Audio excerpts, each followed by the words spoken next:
सुंदर सुंदर पंछी हो या मस्ती करते बंदर या फिर दहाड़ मारते शेर, जानवर कोई भी हो, इन्हें देखकर हर कोई खुश हो जाता है। खासकर बच्चों की खुशी का तो कहना ही क्या। इसलिए जब भी छुट्टी हो, बच्चे इन जानवरों को देखने के लिए जू पार्क जाने की जिद करने लगते हैं।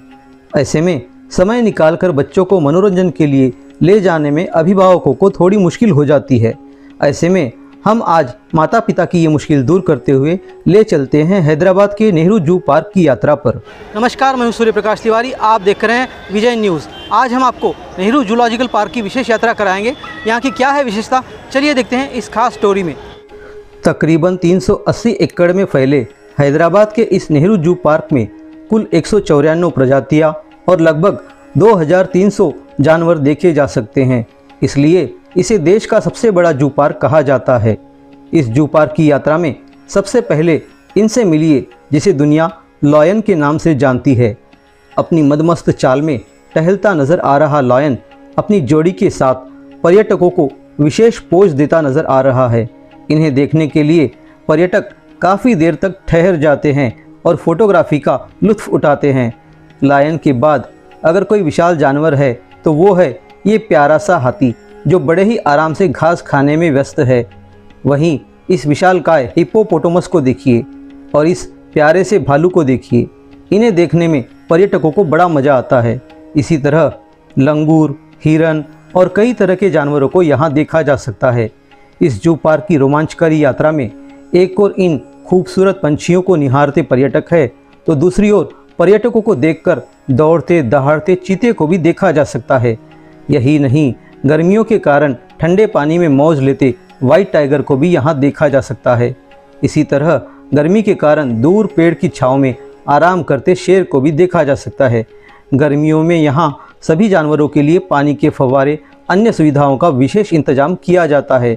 इनके अलावा तरह तरह के सांप, इनमें भी विशालकाय अजगर तो यहाँ का विशेष आकर्षण है। साथ ही अन्य रेंगने वाले जीव भी यहाँ देखे जा सकते हैं। अलग अलग रंगों के पंछी तो बड़े ही आकर्षक लगते हैं। वही सफ़ेद मोर भी मनमोहक लगते हैं। इस जू पार्क में मनोरंजन के लिए सिर्फ हैदराबाद ही नहीं, अन्य राज्यों से भी पर्यटकों का आना लगा रहता है। इस जू पार्क की विशेषताओं को लेकर यहाँ की क्यूरेटर जे वसंता का क्या है कहना, आइए जानते हैं। जू पार्क तो 1963 में शुरू हुआ, अभी तक 62 इयर्स कंप्लीट हो गया। ये तो इंडिया में लार्जेस्ट जू है, one of the largest zoo in India. And यहाँ टोटल 380 एकर्स एरिया है। एंड हर साल हम लोग फॉर द पास्ट 5 years से we are getting ISO standard certificate also. यहाँ पूरा 194 स्पीसीज है, 2300 एनिमल्स है और लार्ज एनिमल्स में टाइगर्स, लायन और बेयर्स ऐसा है और crocodiles, all type of all amphibians, reptiles है, बर्ड्स है, एक्जॉटिक है, इंडिजिनस बर्ड्स है, एलिफेंट्स है। सो हर एक तरह का एनिमल्स हमारे पास है।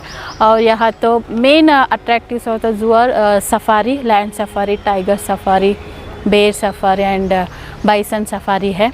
और इसे नेक्स्ट हमारे पास म्यूज़ियम्स भी है, नेचुरल हिस्ट्री म्यूज़ियम है और फॉसिल पार्क है, ऐसा एवेरी है, बर्ड्स ऑफ प्रे है। और हमारे पास main attraction is main conservation programs also going on. ये बैठने के लिए बेंचेस हम लोग अरेंज किया और ड्रिंकिंग वाटर के लिए हम लोग अराउंड 12 RO यूनिट्स भी अरेंज किया और एक्स्ट्रा एडिशनली हम लोग ड्रिंकिंग वाटर टैंकर्स भी एंगेज कर रहे हैं। व्हीकल्स तो अभी तक हमारे पास 23 BOVs है और एक्स्ट्रा एडिशनली हम लोग under CSR project also we got 6 BOVs। So total around 30 BOVs है हमारे पास। और सफारी के लिए भी 5 AC व्हीकल्स है। और इस वीकेंड में ज़्यादा विजिटर्स आते हैं ना, उसके लिए तो हम लोग बाहर से बसेस को भी एंगेज करते हैं। यहाँ जो एडॉप्शन प्रोग्राम चलता है उसके बारे में बताइए। हाँ, अडॉप्शन बोलो तो सम हाईली क्या बोलते हैं, सब लोग all category of people they are interested in adoption program. So ज़्यादा लोग टाइगर को अडॉप्ट करते हैं। 1 डे अडॉप्शन है, मंथली अडॉप्शन है, ईयरली अडॉप्शन है। सो टाइगर, लायंस अडॉप्शन में is going on very well. कोई भी कर सकता है। हाँ, कोई भी कर सकते हैं। Last year we got around 1 crore of rupees।